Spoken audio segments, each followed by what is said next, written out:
Hello students, so once again welcome to our channel. हमने पिछले video में देखा था कि कुछ ट्रिग्नोमेट्री के बेसिक्स को, जैसे कि साइन, कॉस और उसके रेशियोज ट्रायंगल में से कैसे निकालें, और कुछ स्पेसिफिक एंगल्स के लिए वैल्यू भी हमने देखी थी साइन की, जैसे साइन 30 हाफ होता है, कॉस 30 √3/2 होता है, एट्सेट्रा। और साथ में हमने कुछ ट्रिग्नोमेट्रिक आइडेंटिटीज़ भी देखी थी। 3 आइडेंटिटीज़ हमने देखी थी, 2 मैंने प्रूफ कर दी थी और 1 मैंने आपको होमवर्क दिया था। होप आपने कर लिया होगा।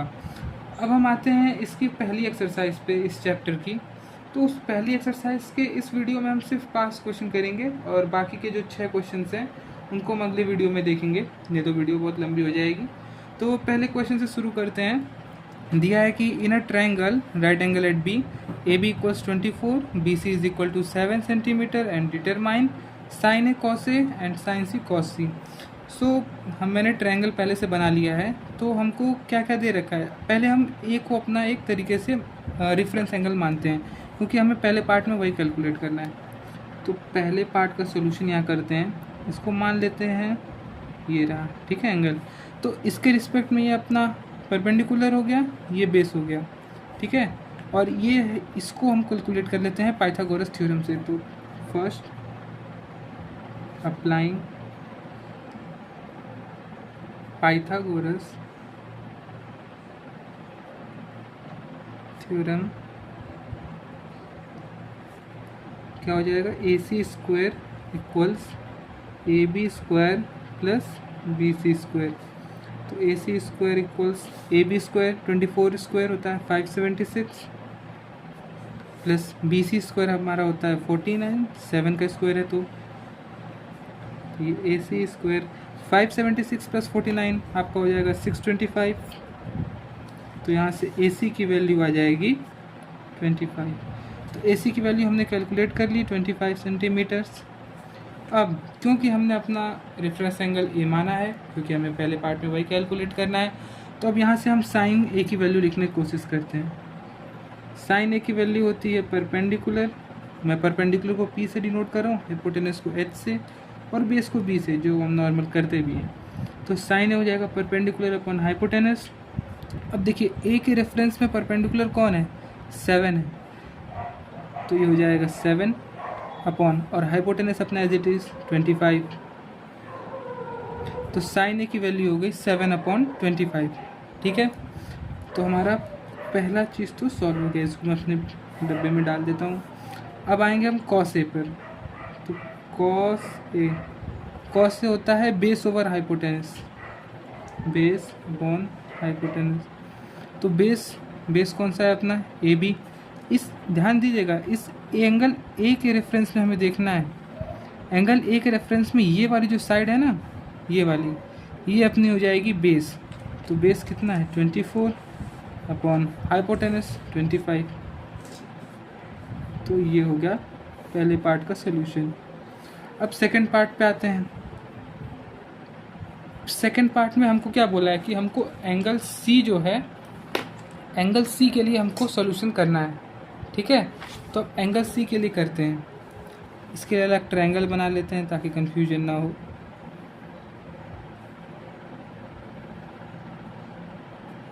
ट्रायंगल हमारा वही रहेगा, हमने बस एंगल के रेफरेंस को चेंज किया। ये 24, 25 and 7 centimetre, centimetre and centimetre, ठीक है। तो अब देखिए साइन सी हमको लिखना है, साइन ऑफ सी। तो साइन सी, देखिए कोई भी एंगल आप रेफरेंस में लें, जो साइन की बेसिक परिभाषा है वो नहीं बदलने वाली। साइन परपेंडिकुलर अपॉन हाइपोटेनस होता है, तो वो वही रहेगा। अब हम सी के पर्सपेक्टिव से देखेंगे तो हमारा परपेंडिकुलर ये बन जाएगा ए बी। सी के जस्ट सामने ये जो है ना, ये हमारा परपेंडिकुलर बन जाएगा ए बी। तो हो जाएगा परपेंडिकुलर अपॉन हाइपोटेनस। परपेंडिकुलर हो गया हमारा 24, हाइपोटेनस हो गया हमारा ए सी 25। तो ये हो गई साइन सी की वैल्यू। कॉस सी, हाँ कॉस सी हमको बोला है अब निकालने को। कॉस सी, कॉस की भी डेफिनेशन वही रहेगी, बेस ओवर हाइपोटेनस। तो इस एंगल सी के रेफरेंस में अब हमारा बेस जो है ना, वो ये 7 सेंटीमीटर हो जाएगा, और हाइपोटेनस तो एज इट इज़ रहेगा ही। तो हो जाएगा बेस ओवर हाइपोटेनस। तो बेस हो गया अपना 7 और हाइपोटेनस हो गया अपना 25, तो ये हो गया अपने कॉस सी की वैल्यू। सो देखा कितना इजी अप्लाई करना। तो बस हमको बेसिक डेफिनेशन से स्टिक रहना है, और जो जो वो कह रहा है, जिस एंगल के रेफरेंस में कह रहा है, उस एंगल के रेफरेंस में हमको उस पर्टिकुलर ट्रिग्नोमेट्रिक रेशियो की वैल्यू निकालनी। That's it. सो पिछला क्वेश्चन सॉल्व करने के बाद चलिए अब बढ़ते हैं अगले क्वेश्चन पर। तो अगला क्वेश्चन ऐसा था कि हमको एक फिगर दे रखा है, ये अपना फिगर 8.13 है, बुक में इसी नाम से है, तो मैंने भी एज इट इज़ बना लिया। और हमको बोला है कि हमको tan p minus cot r की वैल्यू निकालनी है। ठीक है, तो पहले तो हमारे फिगर में कुछ मिसिंग डेटा है। हमको ये साइड की लेंथ दे रखी है, ये साइड की लेंथ दे रखी है, लेकिन हमको ये दिया ही नहीं है। तो पहले हम पाइथागोरस थ्योरम लगा के क्यू आर की लेंथ निकालते हैं। ठीक है, तो पहले यहाँ पे मैं लिखता हूँ, first find length of Q R by applying Pythagoras theorem. क्योंकि अगर ऐसे कहीं ट्रायंगल वाले प्रॉब्लम्स दिए हो ना, तो पहले पूरा क्वेश्चन पढ़ने से पहले पूरा क्वेश्चन को सॉल्व करने से पहले, कि मतलब पहले ही सॉल्विंग प्रोसेस में मत जाओ, पहले इस ट्रायंगल में जो मिसिंग डेटा दिख रहा है जिसको निकाला जा सकता है, जैसे यहाँ पे अभी क्यू आर को निकाला जा सकता है, तो पहले उसको निकाल लो, क्योंकि उसको निकाल लोगे तो फिर आगे के क्वेश्चंस को समझने में और आसानी होगी। चलिए देखते हैं, अभी आगे बताऊँगा कैसे। तो पाइथागोरस थ्योरम लगा कि हो जाएगा P R square equals P Q square plus Q R square. ठीक है, तो पी आर की value 13 square equals 12 square plus Q R square. तो 13 का स्क्वायर होता है 169, ये हो जाएगा 144 प्लस क्यू आर स्क्वायर। यहाँ से क्यू आर स्क्वायर की वैल्यू हो जाएगी 25, तो क्यू आर की जो वैल्यू हो गई वो हो गई अपनी 5। अब हमने क्यू आर की वैल्यू निकाल ली, कितनी होगी 5 सेंटीमीटर। ठीक है, अब हम अपने एक्चुअल क्वेश्चन पे आते हैं। अब देखिए, अगर हम tan p की वैल्यू निकालने जाएं तो p यानी कि हमारा ये रेफरेंस एंगल हो गया। ठीक है, अब इसके रेफरेंस में परपेंडिकुलर कौन है, क्योंकि tan p की वैल्यू अगर हम लिखेंगे तो वो होती है परपेंडिकुलर, ये p एंगल है और ये p फॉर परपेंडिकुलर, कंफ्यूज मत होइएगा। ठीक है, तो परपेंडिकुलर अपॉन बेस होता है। अब क्योंकि हमने क्यू आर निकाल लिया है, तो अब हम p की जगह हम 5 सेंटीमीटर पुट कर सकते हैं। तो tan p की वैल्यू कितनी आ गई 5 अपॉन बेस कितना है 12, ये हो गई अपने tan p की वैल्यू। अब इसको निकाल के ना एज बॉक्स में बंद कर देंगे, तो बाद में आपको याद रहेगा, क्योंकि हमें tan p की वैल्यू हमको ज़रूरत पड़ेगी क्वेश्चन निकालने में। तो अब cot r की वैल्यू निकालते हैं। तो कॉट का क्या मतलब होता है, बेस अपॉन परपेंडिकुलर। ठीक है, बेस अपॉन परपेंडिकुलर। तो अब यहाँ पे देखिए आर अब हमारा रेफरेंस एंगल हो गया, इसके रेफरेंस में बेस कौन है, ये है बेस क्यू आर, और इसके रेफरेंस में परपेंडिकुलर है कौन है, ये 12 सेंटीमीटर। ठीक है, अब जब आप धीरे धीरे और क्वेश्चंस लगाएंगे ना, तो ये बेस और परपेंडिकुलर पहचानने में कन्फ्यूजन खत्म हो जाएगी एकदम से। तो आर के रेस्पेक्ट में बेस हो गया अपना 5 सेंटीमीटर और अपना परपेंडिकुलर हो गया 12 सेंटीमीटर। ये हो गया अपना दूसरा इन्फॉर्मेशन। ठीक है, अब हमको चाहिए था tan p minus cot r, तो ये हो गया 5/12 माइनस 5/12 इक्वल्स टू 0। तो ये हो गया अपने सेकंड क्वेश्चन का आंसर। अब बढ़ते हैं, चलिए अब हम बढ़ते हैं अपने थर्ड क्वेश्चन की तरफ। तो थर्ड क्वेश्चन कुछ ऐसा है कि हमको दे रखा है साइन ए की वैल्यू 3/4 और हमसे पूछा है कॉस ए की वैल्यू और tan ए की वैल्यू। ठीक है, तो ऐसे क्वेश्चंस में ज़्यादा कन्वीनियंट मेथड होता है ना कि आप एक ट्रायंगल ही एज्यूम कर लीजिए। जैसे ए हमको दे रखा है, तो हम एक ट्रायंगल मान लेते हैं ABC। ठीक है, ABC, बी और सी किसी को भी आप 90 डिग्री पे रख सकते हो, वो तो एक ABC सीरीज लग रहा था इसलिए मैंने ऐसे कर दिया। हमको मतलब है सिर्फ इस समय एंगल ए से। अब देखिए हमको गिवन क्या है, साइन ए की वैल्यू हमको दे रखी है 3/4, ठीक है। अब हमने क्या पढ़ा था कि साइन किस चीज़ का रेशियो होता है। साइन जो रेशियो होता है वो होता है परपेंडिकुलर ओवर हाइपोटेनस का रेशियो। तो अगर हम देखें तो इस 3 को, ठीक है, ऑल्दो ये फ्रैक्शन है वो मैं समझ सकता हूँ कि अगर हम इसको एज अ वैल्यू लेना चाहें तो इसको हम लेंगे 3x और इसको लेंगे हम 4x, ठीक है। लेकिन अभी सिंपलिसिटी के लिए या सबसे स्मॉल फैक्टर के लिए आप मान लीजिए कि अपना x जो है वो 1 है, तो उस केस में हम 3 को अपना परपेंडिकुलर कंसीडर कर सकते हैं और जो 4 है उसको हाइपोटेनस कंसीडर कर सकते हैं, ठीक है। समझ में आया? अगर नहीं समझ में आया तो एक बार फिर से बैक करके देखिए मैं क्या कहना चाह रहा हूँ। मैं ये कहना चाह रहा था कि जैसे साइन 3/4 है और यही अपना परपेंडिकुलर ओवर हाइपोटेनस का भी रेशियो होता है, तो 3 को हम परपेंडिकुलर अपना मान सकते हैं, ठीक है, और 4 को भी हम अपना हाइपोटेनस मान सकते हैं, क्योंकि हमको ट्रायंगल्स के लेंथ की, जो ट्रायंगल के साइड लेंथ हैं उनकी एग्जैक्ट डेटा हमको नहीं दे रखा है, तो हमको इस रेशियो को ही अज्यूम करना होगा कि यही इसका साइड लेंथ है, ठीक है। तो मान लेते ये परपेंडिकुलर ए के रिस्पेक्ट में ये BC है, तो BC की लेंथ हो गई 3 और हाइपोटेनस 4 दे रखा है, तो ये हो गया 4, ठीक है। अब हम नेक्स्ट स्टेप हमारा होगा कि हम पाइथागोरस थ्योरम लगाएं। तो अप्लाइंग पाइथागोरस थ्योरम, ये हो जाएगा AC² equals AB² plus BC²।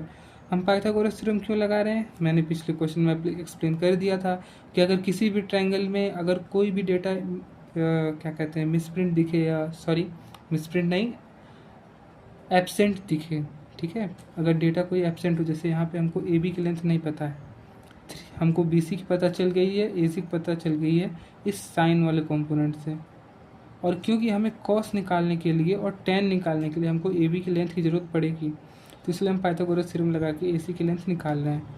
तो AB की लेंथ निकाल रहे हैं, तो AC का स्क्वायर मतलब 4², AB का स्क्वायर हमको निकालना है, BC का स्क्वायर अपना हो जाएगा 3 का स्क्वायर, तो हो गया 16 equals AB² as it is plus 3² मतलब 9। तो AB² की वैल्यू आ गई 16 माइनस 9, तो AB² की वैल्यू आ गई अपनी 7, ठीक है। लेकिन हमको AB चाहिए, तो AB हो जाएगा √7। अब यहाँ से हमको AB पता चल गया, यहाँ पे हम लिख लेते हैं इसको √7। अब देखिए हमको क्या बोला है, cos A निकालना है, cos A।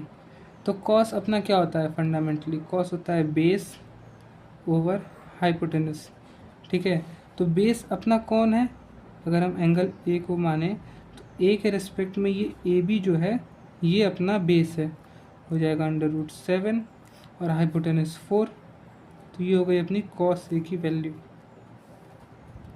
अब tan A हमसे पूछा था, तो tan A again back to basics, tan की बेसिक होता है कि परपेंडिकुलर अपॉन बेस, तो परपेंडिकुलर अपना कौन हो जाएगा, एंगल A के रेफरेंस में देखिएगा, A के रेफरेंस में परपेंडिकुलर हो जाएगा आपका BC यानी कि 3 अपॉन बेस कौन हो जाएगा √7।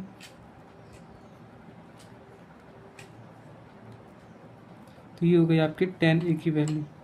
तो आपका क्वेश्चन 3 कंप्लीट हुआ। देखा हर चीज़ जो होती है वो बेसिक से हुई। हमने साइन के बेसिक को देखा कि परपेंडिकुलर अपॉन हाइपोटेनस था, तो उसी रेशियो को हमने मान लिया कि ये हमारी साइड्स हैं, ठीक है, क्योंकि हमको ओरिजिनल साइड दे नहीं रखी, और हमने माना भी किस भी आप पे, क्योंकि जो ओरिजिनल साइड्स भी होंगी ना उनका जो सिंपलेस्ट रेशियो आएगा वो 3:4 ही आएगा। तो हम अज्यूम कर लेते हैं कि 3:4 का एक ट्रायंगल था जिसकी जो A के रेस्पेक्ट में जो परपेंडिकुलर है वो 3 है और हाइपोटेनस 4 है। तो ऐसे आप क्वेश्चंस में कर सकते हो, अज्यूम कर सकते हो, कोई गलत नहीं होगा। तो चलिए अब चलते हैं अपने नेक्स्ट क्वेश्चन नंबर 4 की तरफ। तो क्वेश्चन 4 कहता है 15 cot A equals to 8, find sin A and sec A। तो कन्वीनियंस के लिए मैंने ट्रायंगल पहले से ही बना रखा है, आप अपना भी बना कर सकते हैं। तो अगर हम यहाँ से देखें तो लिखा है कि 15 cot A इक्वल्स टू 8 तो यहाँ से हमारा कॉट ए की वैल्यू हो जाती है 8/15। अब वापस से अगर हम कॉट की बेसिक्स देखें तो कॉट का ओरिजिनल फार्मूला क्या था, अगर हम साइड्स के रेशियो में देखें तो कॉट अपना होता था बेस अपॉन परपेंडिकुलर, यानी कि इसको मैं लिख सकता हूँ बेस अपॉन परपेंडिकुलर। अब जैसा मैंने पिछले क्वेश्चन में बताया था कि क्योंकि ये सिंपलेस्ट फॉर्म है 8/15, इसको फर्दर तो सिंप्लीफाई कर नहीं सकते। अब क्योंकि जब फर्दर सिंप्लीफाई नहीं कर सकते तो हम इसको अपनी साइड अज्यूम कर सकते हैं कि 8 जो है वो मेरा बेस है यानी कि BC, और ये जो 15 है वो मेरा परपेंडिकुलर है। सॉरी मैंने ए को ध्यान नहीं रखा, ए के रिस्पेक्ट में ये अपना परपेंडिकुलर है तो ये अपना 15 हो जाएगा। देखिए यही बात आपको क्वेश्चन करने पे भी ध्यान देनी पड़ेगी कि जो एंगल हमें दे रखा है उसी के रेफरेंस में हमको फिर साइड एज्यूम करनी पड़ेगी, रैंडमली हम नहीं कर सकते हैं। अब ए के रिस्पेक्ट में बेस अपना AB है तो ये हो जाएगा 8 सेंटीमीटर। अब again applying Pythagoras theorem,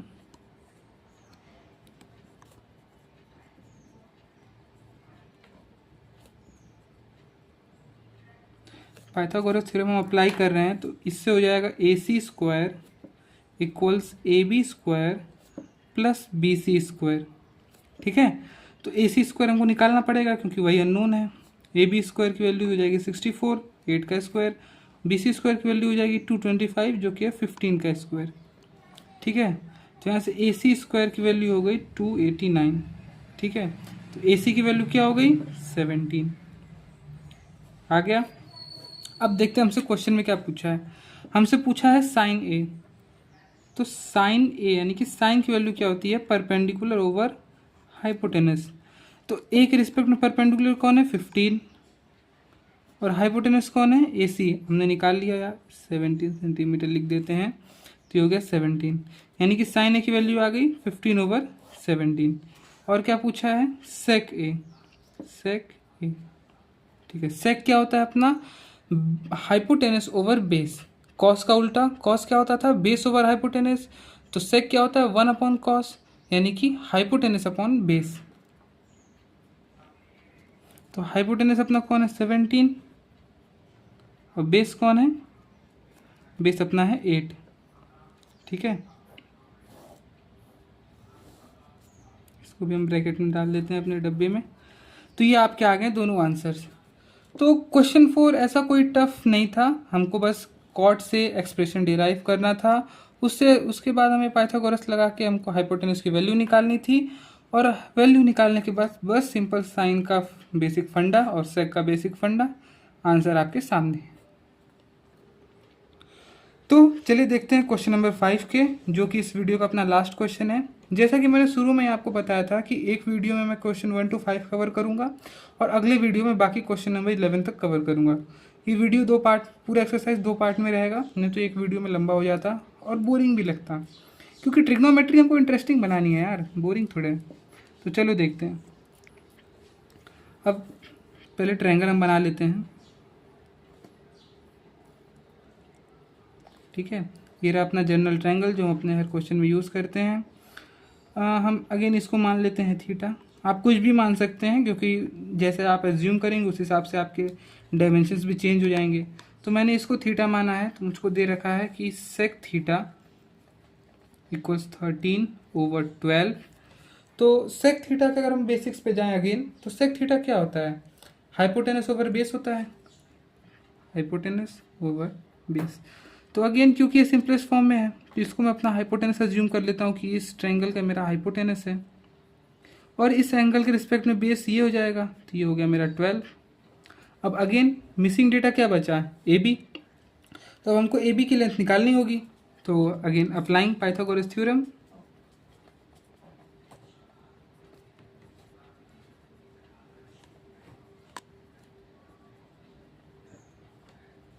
Pythagoras theorem apply करेंगे तो क्या होगा AC² equals AB² plus BC²। तो AC² की वैल्यू कितनी हो जाएगी 13 का स्क्वायर, 13 का स्क्वायर। AB² की हमको वैल्यू निकालनी है AB की, और BC² कितना हो जाएगा 12 का स्क्वायर। तो 13 का square 169, AB² as it is, and 12 का स्क्वायर 144। इस क्वेश्चन को ना मतलब इस पूरे चैप्टर को शुरू करने से पहले आप क्या करिएगा कि 20 तक मिनिमम कम से कम 20 तक जितने भी स्क्वायर्स हैं वो स्क्वायर्स आप याद कर लीजिएगा, क्योंकि वो अक्सर क्वेश्चंस में काम देंगे। अब बैठ के अगर क्वेश्चन सामने है तो यार स्क्वायर निकालने थोड़ी बैठोगे, तो इससे अच्छा है कि याद कर लो, ईजी है, कोई बहुत टफ काम नहीं है। तो यहाँ से ए बी स्क्वायर की वैल्यू हो जाएगी 169 माइनस 144, ये होगा तुम्हारा 25। ए बी स्क्वायर की वैल्यू, तो ए बी की वैल्यू आ गई 5। तो हमारे मिसिंग डेटा भी आ चुका है 5 सेंटीमीटर। अब हमसे बोला है कि calculate all the trigonometric ratio, जो हमारे तीनों साइड्स आ गए तो बस हम अब पूरा निकाल देंगे जो हमसे पूछे। हमको सेक थीटा ऑलरेडी दे रखा था, तो हम साइन से शुरू करते हैं और पूरा कॉट तक ख़त्म करेंगे, ठीक है। तो पहले हो जाता है हमारा साइन थीटा। साइन थीटा क्या होता है? Perpendicular over hypotenuse. अब देखो थीटा के रिस्पेक्ट में परपेंडिकुलर कौन है? 5, हाइपोटेनस कौन है? 13, तो ये आ गया तुम्हारा साइन थीटा, ठीक है। अब कॉस थीटा निकालते हैं। कॉस थीटा क्या होता है? Base over hypotenuse. तो बेस कौन है? 12, हाइपोटेनस कौन है? 13, ये तुम्हारा कॉस थीटा भी आ गया।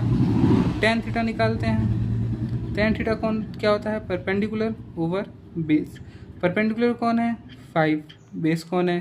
12, टेन थीटा भी हो गया। तो इसे देख रहे हो, एक बार अगर तुम्हारे तीनों साइड्स आ गई ट्रायंगल की तो सब चीज़ आराम से निकलते जाएगा, कोई दिक्कत नहीं आएगी। साइन थीटा निकाल लिया, कॉस थीटा, टेन थीटा। अब निकालते हैं सेक थीटा। सेक थीटा होता है अपना hypotenuse over base, just opposite of cos theta. तो हमको दे ही रखा है 13/12। हम यहाँ से भी कर सकते थे 1/cos थीटा करेंगे तो ये फ्रैक्शन रेसिप्रोकल हो जाएगा बस। कोसेक थीटा, कोसेक थीटा तुम्हारा होता है हाइपोटेनस अपॉन परपेंडिकुलर, यानी कि 1/sin थीटा, तो हो जाएगा 13/5। अब तुम्हारा आखिरी में बचता है कॉट थीटा। तो कॉट थीटा मैं अदर साइड में लिख दे रहा हूँ, कॉट थीटा। कॉट थीटा तुम्हारा होता है बेस अपॉन परपेंडिकुलर, यानी कि 1/tan थीटा, ये हो जाएगा तुम्हारा 12/5। तो ऐसे 1 2 3 4 5 6 हमने 6 ट्रिग्नोमेट्रिक रेशियोज की वैल्यू निकाल दी है। अब जो अगले जो 6 क्वेश्चंस हैं ना, उनको मैं अगले वीडियो इजी बनाने वाली वीडियोस आप तक पहुंचती रहें। तब तक के लिए tata bye bye and take care, see you all.